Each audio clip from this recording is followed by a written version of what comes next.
Sono passati 8 giorni dalla tromba d'aria che ha sferzato duramente Zenzon di Piave e i comuni vicini.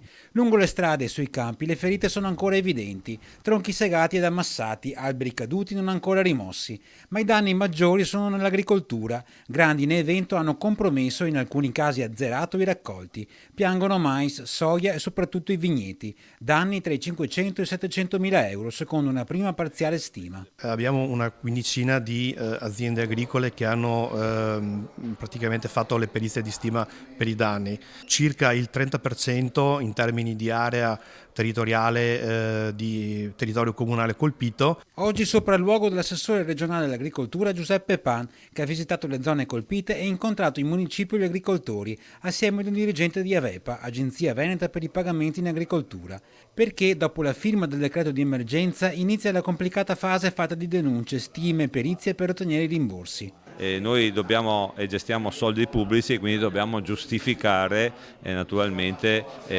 queste contribuzioni pubbliche. La burocrazia ci chiede questo. Diciamo che è anche veloce perché entro un anno e qualcosa, comunque in altre zone del nostro territorio che sono state colpite hanno visto il ristoro. Chiedo, sto chiedendo. Facile a dirsi ma non a farsi, e sono state diverse le domande e le perplessità avanzate dagli agricoltori. Il consorzio del Prosecco DOC, insieme ad Avepa, rivedrà a giorni le stime sulle rese dei vigneti di questa zona e ciò fa nascere qualche dubbio. È proprio questa la nostra preoccupazione, che la stima di Avepa, che in automatico aggiorna il disciplinare di produzione, non collimi con la stima dei periti grandine. In difficoltà non solo i viticoltori. Questo allevatore, ad esempio, deve trovare il modo di rimpiazzare il raccolto di mais, azzerato dalla grandine. La produzione dei foraggi, che sono la base del magazzino delle scorte per alimentare il bestiame, nell'annata che verrà 2019-2020, è messo a dura prova. E non potrà contare sui rimborsi che coprono solo i danni a strutture ed impianti.